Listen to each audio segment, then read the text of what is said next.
India জোটের মধ্যে থাকলেও রাজ্যের নিরিখে পরিস্থিতি দেখে সিদ্ধান্ত নেওয়া হবে। কেরালার ক্ষেত্রে কংগ্রেস এবং সিপিআইএম এর মধ্যে লড়াই হবে। তামিলনাড়ুতে বিজেপি এডিএমকে বিরুদ্ধে এবং পশ্চিমবঙ্গের ক্ষেত্রে কংগ্রেস বাম এবং অন্যান্য দল মিলিত হয়ে বিজেপি এবং তৃণমূলের বিরুদ্ধে লড়াই হবে। সংসদে হামলার ঘটনায় অনেক প্রশ্ন তুলে দেয়, সেই সব প্রশ্নের জবাব চাই। যে সাংসদরা প্রশ্ন তুলছেন তাদেরই সাসপেন্ড করা হচ্ছে, ওদের গাফিলতি ওরা মানতে চাইছে না। পুরুলিয়ায় বাসুদেব আচার্য স্মরণ সভায় উপস্থিত হয়ে বললেন সীতারাম ইয়েচুরি।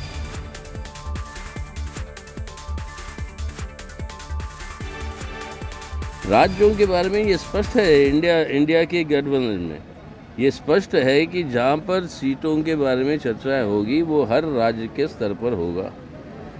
राज्यों की परिस्थितियाँ एक साथ बराबर नहीं है। अब केरल के अंदर मुख्य मतलब राजनीतिक लड़ाई होगी हमारे और कांग्रेस के बीच में। इंडिया में हम बगल में तमिलनाडु में सब मिलकर लड़ेंगे बीजेपी और एआईएडीएमके के खिलाफ। तो अलग अलग राज्यों में अलग अलग परिस्थितियाँ हैं। समझने की कोशिश करिए, थोड़ी समझने की कोशिश कर लो। और यह हर राज्य के अंदर अलग अलग परिस्थिति होगी और अलग परिस्थितियों के आधार पर निर्णय लिया जाएगा। बंगाल के अंदर हमने पहले ही स्पष्ट किया था, यहाँ पर लेफ्ट यानी वामपंथी, कांग्रेस और बाकी जितने धर्म के साथी हैं, पार्टियाँ हैं, शक्तियाँ हैं, वो सब मिलकर लड़ेंगे आपके भाजपा और तृणमूल कांग्रेस के खिलाफ। राज्यों के बारे में বিগত লোকসভা নির্বাচনে কোচবিহারে তৃণমূল কংগ্রেস প্রার্থী হেরেছেন, তার কারণ তৃণমূলের দলীয় কিছু নেতা বিজেপির কাছ থেকে টাকা নিয়েছে। দিনহাটা সংহতি ময়দানে কর্মী সভায় বক্তব্য রাখতে গিয়ে এমনটাই মন্তব্য উত্তরবঙ্গ উন্নয়ন মন্ত্রী উদয়ন গুহর। পাশাপাশি তিনি বলেন, বিজেপির কর্মীরা তৃণমূলকে আটকাতে যদি 5টা লাঠি নিয়ে আসে তাহলে তার প্রত্যুত্তরে তৃণমূল কর্মীরা যেন 15টা লাঠি নিয়ে সেখানে যায়। কর্মী সভা থেকে বিজেপিকে 3 গুণ সংখ্যক লাঠি দিয়ে আটকানোর নিদান দেন তিনি। যারা এবারও ভাবছেন যে বিজেপির প্রার্থীর কাছ থেকে টাকা নিয়ে ভোট করবেন, তাকে বলবো ওই টাকা নেবার আগে নিজের মেয়ে বোনকে বিক্রি করবেন, সেটা অনেক সম্মানজনক টাকা হবে। ওই নিশীথ প্রামাণিকের কাছ থেকে টাকা নিয়ে ওকে ভোট দেওয়ার চাই। সায়ন সৌরভের পর এবার হিমাংশু, ললিত ঝা, নীলাক্ষ আইচের তৈরি করা সাম্যবাদী সুভাষ সভার সঙ্গে এবার যোগ মিলল পশ্চিম মেদিনীপুরের সংগঠন বাড়ানোর চেষ্টা চালাচ্ছিল ললিত ঝারা। তদন্তে উঠে এলো চাঞ্চল্যকর তথ্য। জানা গিয়েছে মাস কয়েক আগে সমাজ মাধ্যমেই যোগাযোগ করা হয় দাসপুরের ল ক্লার্ক হিমাংশু শেখর মান্নার সঙ্গে। রবিবার সকালে হিমাংশু জানায় এলাকার উন্নয়নমূলক কাজের জন্য ফান্ড জমা করতে বলা হয়েছিল তাকে। ললিত ঝারা যে সংসদে হামলার মতো এত বড় ঘটনা ঘটাতে পারে বিন্দু বিসর্গতা টের পাননি হিমাংশু। টিভিতে সংসদ হামলার খবর দেখানোর পরেই গ্রুপ ছেড়ে বেরিয়ে যায় হিমাংশু।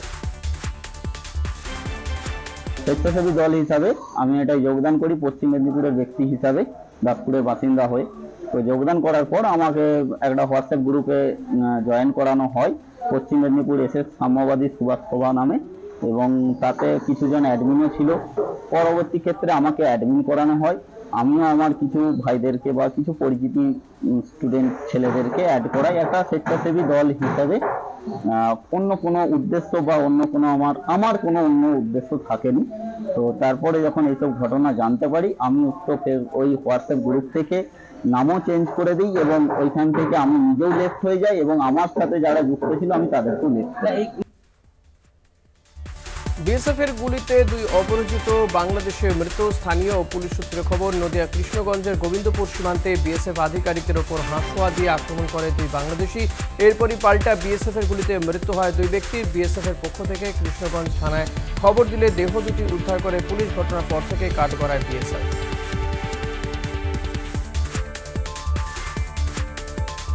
গৃহবধূকে প্রাণে মারার চেষ্টা, স্বামীর বিরুদ্ধে থানায় অভিযোগ দায়ের। আলিপুরদুয়ারে বীরপাড়া বালুচর এলাকার ঘটনা। জানা গেছে পারস্পরিক বিবাদের ফলেই স্ত্রীকে বেধড়ক মারধর করেন স্বামী, এমনকি ব্লেড দিয়ে গলাও কেটে দেয় বলে অভিযোগ। এরপর চিকিৎসা না করিয়ে বাড়িতে ফেলে রাখার অভিযোগ ওঠে স্বামীর বিরুদ্ধে। বিষয়টি জানাজানি হতে আহতকে হাসপাতালে ভর্তি করা হয়। এরপরই অভিযুক্ত স্বামীর বিরুদ্ধে থানায় অভিযোগ দায়ের করে আহতের পরিবার। অভিযোগ পেয়ে তদন্ত শুরু করেছে পুলিশ।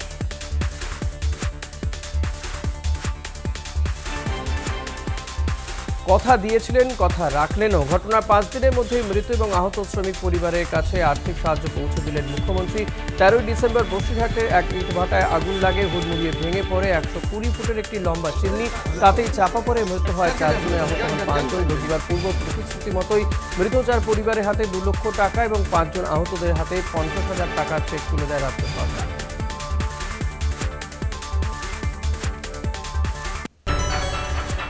ধ্রুব সাহার পোস্টার নিয়ে বিস্ফোরক ফেসবুক পোস্ট বিজেপির কেন্দ্রীয় সম্পাদক অনুপম হাজরার। এদিন বীরভূমের সাঁইথিয়ায় বিজেপির বীরভূম সাংগঠনিক জেলা সভাপতি ধ্রুব সাহার বিরুদ্ধে পোস্টার পড়ে। পোস্টারে লেখা, ধ্রুব সাহার বিরুদ্ধে ইডি সিবিআই তদন্ত চায়। ধ্রুব সাহা পার্টির টাকা আত্মসাৎ করেছে, তৃণমূলের কাছে টাকা দিয়ে পুরসভায় বিজেপিকে হারিয়েছে। এই ইস্যুতে সোশ্যাল মিডিয়ায় অনুপম লেখেন, নিজের দলের মধ্যেই বছরের পর বছর প্রতিষ্ঠিত চোর এবং দুর্নীতিগ্রস্ত মানুষদের গুরুত্বপূর্ণ পদে বসিয়ে রাখলে আর কয়েকদিন পর তৃণমূলকে চোর বলার জায়গায় থাকবো কি আমরা? যদিও এই বক্তব্যকে উড়িয়ে দিয়েছেন ধ্রুব সাহা। ফের পরিযায়ী শ্রমিকের মৃত্যু। জলপাইগুড়ি ধূপগুড়ি থানার অন্তর্গত সাকুয়াঝাড়া 1 নম্বর গ্রাম পঞ্চায়েতে ঘটনা। বছর 2 আগে হায়দ্রাবাদের এক নির্মাণ কাজে যোগ দেন বছর 37-এর তরতাজা যুবক। দিন 3 আগে হঠাৎ 3 তলা থেকে নিচে পড়ে গেলে তাকে স্থানীয় হাসপাতালে ভর্তি করা হয়, কিন্তু শেষ রক্ষা হয়নি। মৃত্যুর কোলে ঢলে পড়েন ওই শ্রমিক। শিক্ষক আছেন 10 জন, অথচ পড়ুয়ার সংখ্যা 0, কিন্তু দরজা খোলা রয়েছে স্কুলে। শিক্ষক শিক্ষিকারা প্রতিদিন স্কুলে শীতের রোদ পোহাচ্ছেন, মাস গেলে সরকারি বেতনের টাকাও গুনে নিচ্ছেন তারা। এভাবেই চলছে মুর্শিদাবাদের ডোমকলের সারাংপুর হিতানপুর আলিয়া সিনিয়র মাদ্রাসা। এই নিয়ে ক্ষোভে ফুটছে স্থানীয় বাসিন্দারাও। স্থানীয় বাসিন্দারা জানান, এই স্কুলে শিক্ষক নিয়োগ নিয়ে বিতর্ক রয়েছে। এই বিষয়ে পরিচালন সমিতির সভাপতির সঙ্গে যোগাযোগ করা হলে তাঁর দেখা পাওয়া যায়নি। অন্যদিকে স্কুলে ভারপ্রাপ্ত শিক্ষিকার সাফাই, ডিসেম্বর মাসে পরীক্ষা শেষ, তাই সবাই স্কুলে আসে না, রেজাল্ট বেরোলে আবার সবাই স্কুলে আসবে।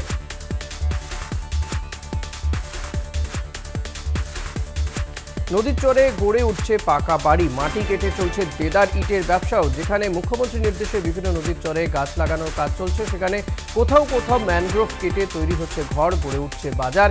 এই ছবি দেখা গিয়েছে দক্ষিণ 24 পরগনা পাথর প্রতিমা ব্লকের শিবশক্তি ব্রিজ সংলগ্ন এলাকায়। স্থানীয়দের অভিযোগ, সব জেনেও কোনো পদক্ষেপ করছে না প্রশাসন।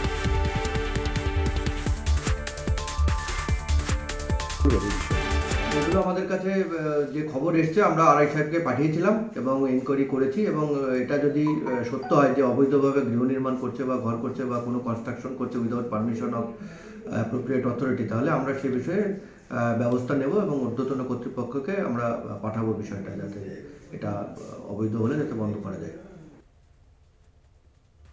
এক মহিলাকে শ্লীলতাহানির অভিযোগ। ময়নাগুড়ি থানার পুলিশের জালে বিজেপি নেতা ধৃত। বিজেপি নেতার নাম সঞ্জীব দাস। ব্লাউজ বানানোর জন্য মাপ নেবার সময় শ্লীলতাহানির প্রস্তাব দেওয়ার অভিযোগ ওঠে সঞ্জীব দাসের বিরুদ্ধে। অভিযোগ অস্বীকার বিজেপি নেতা। তাঁর দাবি, চক্রান্ত করে মিথ্যে কেস দিয়ে তাকে ফাঁসানো হচ্ছে, তবে আইনের প্রতি ভরসা আছে, লড়াই চালিয়ে যাবেন বলে জানান। ময়নাগুড়ি রোড সংলগ্ন এলাকায় হাইওয়ে তৈরি হওয়ার সেই এলাকায় নির্মিত হয়েছে ফ্লাইওভার, যার জেরে ময়নাগুড়ি রোড সহ পার্শ্ববর্তী এলাকার মানুষদের বাস ধরার ক্ষেত্রে সমস্যার সম্মুখীন হতে হয়। সেই কারণে রবিবার ময়নাগুড়ি রোড এলাকায় ফ্লাইওভারের উপরে বাস স্ট্যান্ডের দাবিতে বিক্ষোভ শুরু করলেন স্থানীয় বাসিন্দারা। এদিন সকাল 11টা থেকে এই বিক্ষোভ কর্মসূচি চলতে থাকে। বিক্ষোভের খবর শুনে ঘটনাস্থলে পৌঁছে ময়নাগুড়ি হাইওয়ে ট্রাফিক 2-এর পুলিশ আধিকারিক। তারা বিক্ষোভকারীর সঙ্গে কথা বলেন এবং বাস স্ট্যান্ডের জন্য জায়গা পরিদর্শন করেন। এর পাশাপাশি বিষয়টি ঊর্ধ্বতন কর্তৃপক্ষকে জানিয়ে সমাধান করার আশ্বাস দিলে অবরোধ তুলে নেন স্থানীয় বাসিন্দারা।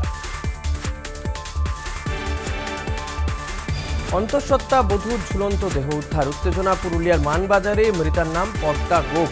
ঘটনার পরই মানবাজার থানার বাইরে পরিবারের লোকজন এবং গ্রামবাসীরা একত্রিত হয়ে বিক্ষোভ দেখান।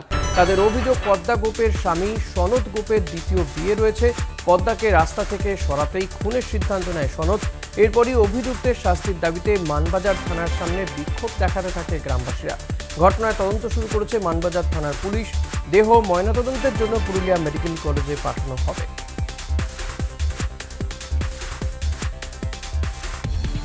191টি দেশে এইডস সম্পর্কে সচেতনতা প্রচার সেরে ঘরে ফিরলেন সুন্দরবনের ছেলে।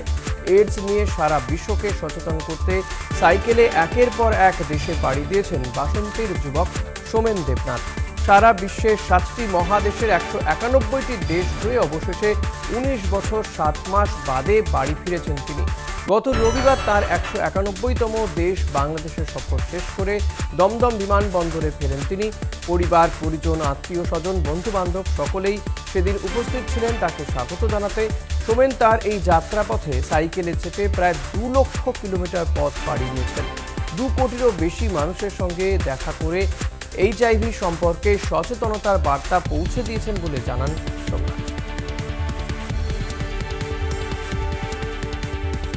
রাস্তার কাজে দুর্নীতির অভিযোগ তুলে বিক্ষোভ মুর্শিদাবাদের ডোমকলে। রবিবার ঘটনাটি ঘটেছে মুর্শিদাবাদের ডোমকলের বঘারপুর রমনা এলাকায়। স্থানীয়দের দাবি, নিম্নমানের সামগ্রী দিয়ে তৈরি হচ্ছে রাস্তা। 6 ইঞ্চির জায়গায় তৈরি করছে 4 ইঞ্চি রাস্তা। নিম্নমানের রাস্তা তৈরির প্রতিবাদে বিক্ষোভ স্থানীয় মানুষজনের। অবশেষে বন্ধ করা হয় কাজ। ঘটনায় কন্ট্রাক্টর এবং স্থানীয় প্রাক্তন কাউন্সিলরের বিরুদ্ধে অভিযোগ এলাকাবাসী। তৃণমূল কর্মীকে পিটিয়ে খুনের ঘটনাকে কেন্দ্র করে চাঞ্চল্য এলাকায়। দক্ষিণ 24 পরগনার বারুইপুর থানার বলবনা এলাকার ঘটনা। নিহতের নাম সাইদুল শেখ। নিহতের পরিবারের অভিযোগ, খেলার মাঠকে কেন্দ্র করে 2 গোষ্ঠীর মধ্যে বিবাদ ছিল। বিবাদের জেরেই সাইদুলকে শনিবার রাতে বাড়ি থেকে ডেকে নিয়ে গিয়ে লাঠি রড দিয়ে বেধড়ক পেটানো হয়। গুরুতর অসুস্থ হয়ে পড়লে তাকে ফেলে দিয়ে পালিয়ে যান অভিযুক্তরা। এরপর পরিবারের সদস্যরা রাতেই বারুইপুর মহকুমা হাসপাতালে চিকিৎসার জন্য ভর্তি করে তাকে। রবিবার ভোরে মৃত্যু হয় সাইদুলের। বারুইপুর থানার পুলিশ ঘটনাস্থলে গিয়ে তদন্ত শুরু করেছে। এলাকায় দক্ষ সংগঠক তৈরি করেছিল সাইদুল। তার নেতৃত্বেই গত পঞ্চায়েতে এই এলাকায় বিজেপি সিপিএম দাঁত ফোটাতে পারেনি। সেই কারণেই পরিকল্পিতভাবে খুন করা হয়েছে বলে অভিযোগ তৃণমূল নেতৃত্বের। এই ঘটনায় পুলিশ 5 জনকে আটক করে জিজ্ঞাসাবাদ শুরু করেছে। অভিযোগ অস্বীকার করেছেন বিরোধীরা। গাড়ি লাভালিকে নাও, পাপা বলেছে এটা কি তোদের মাঠ? বলেছে হ্যাঁ আমাদের মাঠ। এখানে পাপা তখন বলেছে যে এখানটা আমার বড় জায়গা আছে, ঠিক আছে। এই যখন বলেছে তখন পিছন থেকে কি একটা মেরেছে, মাথায় কোপ মেরেছে। এখানে কোপ মারতে গিয়েছিল, এখানে কোপটা না মেরে পাপা যখন এরকম হয়ে গেছে তখন কোপটা এখানে পড়েছে। পড়লে পাপা যখন শুয়ে পড়ে সবাই পাপাকে এসে মারছিল। এবার পাপার গায়ে চাদর খুলে সব ধরিয়ে দিয়েছে। ধরিয়ে দিয়ে আমাদের ঠেকা দিয়ে গিয়েছে বলে আমাদের এখানে হাতে পুরো পিষে দিয়েছে। এই জায়গাটায় যত ঠেকা দিয়েছে তত আমাদের পুরো নাইটি মাটি সব ভিজে গেছে রক্তে। আমার বাবা চলে গেছে।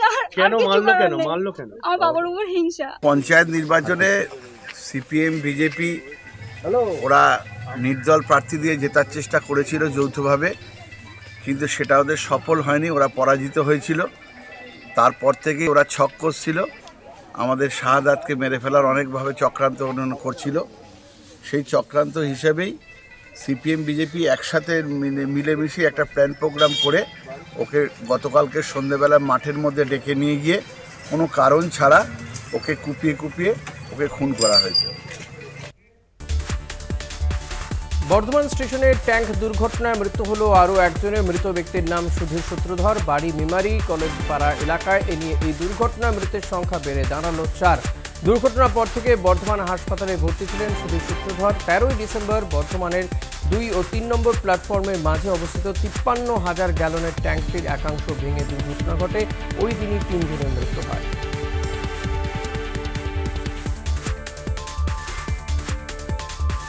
ডুয়ার্সের বিভিন্ন এলাকায় হাতির হানার ঘটনা প্রতিদিন বৃদ্ধি পাচ্ছে। ফের হাতির হামলায় জখম এক বৃদ্ধ। ঘটনাটি ঘটেছে কুমারগ্রাম ব্লকের চ্যাংমারি বিটের জঙ্গল এলাকায়। আহত বৃদ্ধের নাম রবীন্দ্র বর্মন। তিনি কুমারগ্রামের বিত্তিবাড়ি এলাকার বাসিন্দা। চ্যাংমারি বিটের জঙ্গল থেকে ফেরার পথে তাকে একটি হাতি আক্রমণ করে।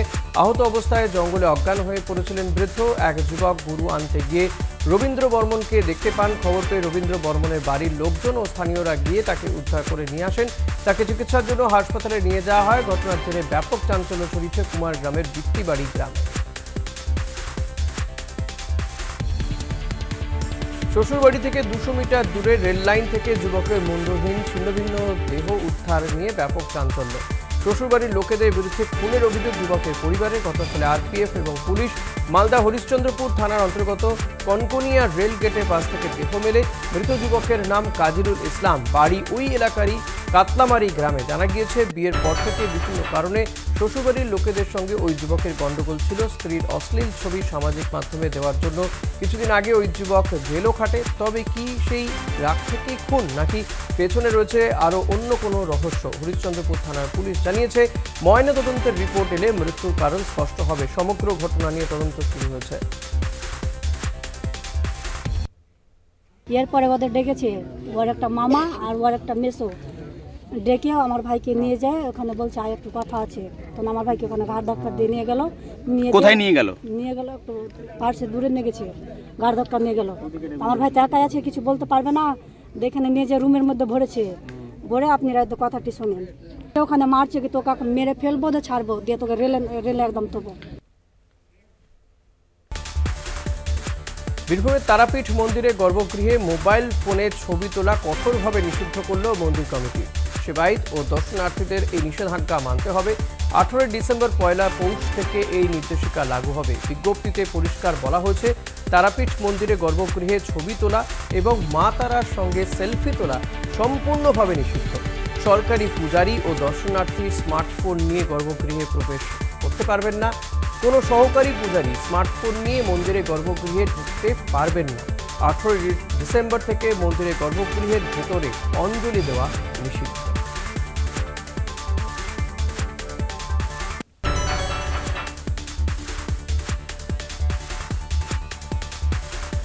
অপেক্ষা আর মাত্র কয়েকটা সপ্তাহের। জানুয়ারির দ্বিতীয় সপ্তাহ থেকে শুরু হচ্ছে গঙ্গাসাগর মেলা 2024। ইতিমধ্যে সাগর মেলাকে কেন্দ্র করে প্রশাসনিক পর্যায়ে তৎপরতা তুঙ্গে। এবছর রেকর্ড সংখ্যক পুণ্যার্থীদের ভিড় হতে চলেছে মেলা প্রাঙ্গণে। অনুমান জেলা প্রশাসনের ভারতবর্ষের বিভিন্ন রাজ্য থেকে শুরু করে ভিনদেশি বহু পুণ্যার্থী এসে ভিড় জমায় গঙ্গাসাগরে। কার্যত মকর সংক্রান্তির কয়েকটি দিনে গঙ্গাসাগর হয়ে ওঠে যেন মিনি ভারতবর্ষ। লক্ষ লক্ষ মানুষের ভিড়, আর তার মধ্যে নিজের পরিবারের কাছ থেকে বিচ্ছিন্ন হয়ে পড়া অস্বাভাবিক কিছু নয়। এই স্বজনহারা মানুষদের তাদের পরিবারের হাতে তুলে দেওয়ার গুরু দায়িত্ব পালন করে ওয়েস্ট বেঙ্গল রেডিও ক্লাব বা হ্যাম রেডিও নামে একটি স্বেচ্ছাসেবী সংগঠন। গত 30 বছর ধরে স্বজনহারা মানুষজনদের পরিবারের সন্ধান করে পরিবারের হাতে তুলে দিয়ে আসছে হ্যাম রেডিও।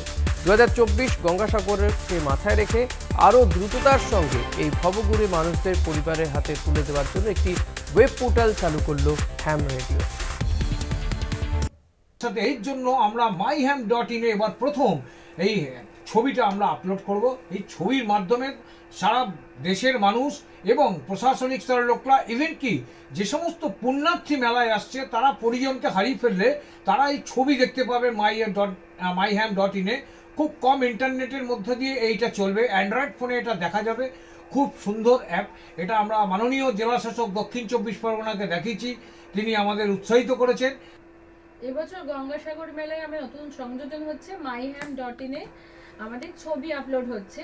যে হারিয়ে গেছে তার ছবি আমরা সেখানে দিতে পারবো এবং আমরা আশা রাখছি যে এর মাধ্যমে আমরা অতি দ্রুত তাদেরকে খুঁজে বার করতে পারবো। সীমান্তবর্তী গ্রামের বেকার যুবতীদের কর্মসংস্থানের জন্য আলিপুরদুয়ার জেলার ভুটান সীমান্তবর্তী নয়াবস্তি এলাকায় 30 জন যুবতীকে এসএসবি 53B ব্যাটালিয়নের পক্ষ থেকে বিনামূল্যে সেলাই প্রশিক্ষণ দেওয়া হচ্ছে। পাশাপাশি গ্রামবাসীদের পশুপালনে আগ্রহী করতে 10টি গবাদি পশুও প্রদান করা হয়। কমান্ডেন্ট বিজয় সিং, উপকমান্ডেন্ট দিলীপ কুমার সরকারের নেতৃত্বে এরূপ কর্মসূচি নেওয়া হয়েছে বলে জানা যায়।